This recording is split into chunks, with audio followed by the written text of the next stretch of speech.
नमस्कार दोस्तों। क्या आपने कभी सोचा है कि अगर हम बोल नहीं सकते तो अपने दिल की बात कैसे कहेंगे? तो भगवान ने हमें जो सबसे अनमोल तोहफा दिया है वो है बोलने की ताकत। आज के इस वीडियो में हम पढ़ेंगे बातचीत पाठ का सारांश जो हमें इस ताकत की अहमियत का एहसास कराता है। तो चलिए शुरू करते हैं। भगवान ने इंसान को बहुत सी ताकतें दी है। उनमें सबसे खास है बोलने की ताकत। तो सोचिए, अगर हम देख सुन सकते लेकिन बोल नहीं सकते, हम देख और सुन सकते हैं लेकिन बोल नहीं सकते, तो कितनी परेशानियां होती। बोलने से ही हम अपने मन की बात दूसरों से कह पाते हैं। अर्थात बोलना और बातचीत करना हमारा जिंदगी का जरूरी हिस्सा है। जैसे खाना पीना जरूरी है, वैसे ही बातचीत भी जरूरी है और यह हमारे मन का बोझ हल्का करती है। बातचीत के माध्यम से जो मन का बोझ होता है वो हल्का हो जाता है और साथ साथ दुख सुख बांटने का मौका देती है और हमें सुकून मिलता है। स्पीच अर्थात भाषण और बातचीत में फर्क होता है। स्पीच में मंच होता है, ताली बजती है, तैयारी होती है, लेकिन बातचीत सीधी सादी होती है, बिना दिखावे वाली, अर्थात प्यार और अपनापन भरी होती है। बातचीत के भी अलग अलग रंग होते हैं, अर्थात कई प्रकार से बातचीत की जाती है। दो बूढ़ों की बातचीत क्या होती है? तो पुराने जमाने की बातें और आज की शिकायतें।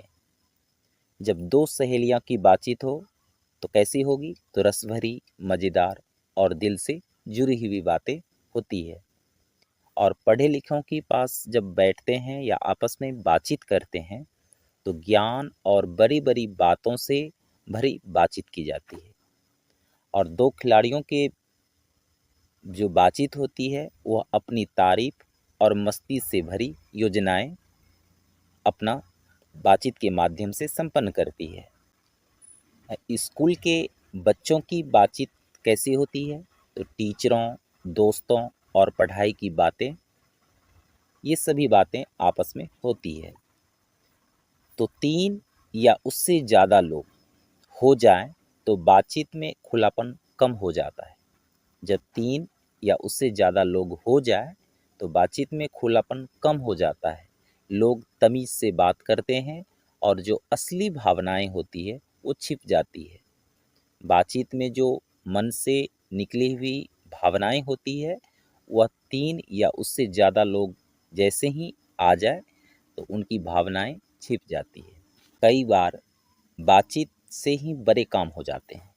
जैसे कंपनियां शुरू होती है, रिश्ते तय होते हैं, यहाँ तक कि बातचीत में ऐसा जादू है कि रॉबिन्सन क्रूसो, याद रखना है, रॉबिन्सन क्रूसो जैसे इंसान को 16 साल बाद जब पहली बार किसी से बात करने का मौका मिला तो उसे जीने का असली एहसास हुआ। विदेशों में लोग बातचीत को एक कला मानते हैं। वहाँ की बातें मीठी और समझदारी भरी होती है। विदेशों की जो बातचीत होती है उसे लेखक ने कला माना है, क्योंकि वहाँ की जो बातें होती है मीठी और समझदारी भरी होती है, जबकि हमारे यहाँ बहस में कई बार बस दिखावा रह जाता है। तो पर सबसे खास बात ये है, सबसे अच्छी बातचीत वो है जो हम खुद से करते हैं। सबसे अच्छी बातचीत वो है जो हम खुद से करते हैं। जब हम खुद से अपने मन से बात करते हैं तो हम अपने अंदर झांकते हैं, सच्चे सुख और शांति की ओर बढ़ते हैं। यह ध्यान और आत्मचिंतन का एक रास्ता है। अंत में लेखक यही कहना चाहता है कि असली शक्ति, असली शांति और आत्मज्ञान उस समय आता है जब हम चुप रहकर अपनी आत्मा से बातचीत करना सीखते हैं। और यही जीवन की सबसे ऊंची और सबसे सुंदर बातचीत होती है। तो ये था बातचीत पाठ का संक्षिप्त सारांश। अगर वीडियो पसंद आए तो लाइक, सब्सक्राइब एंड शेयर जरूर करें। धन्यवाद।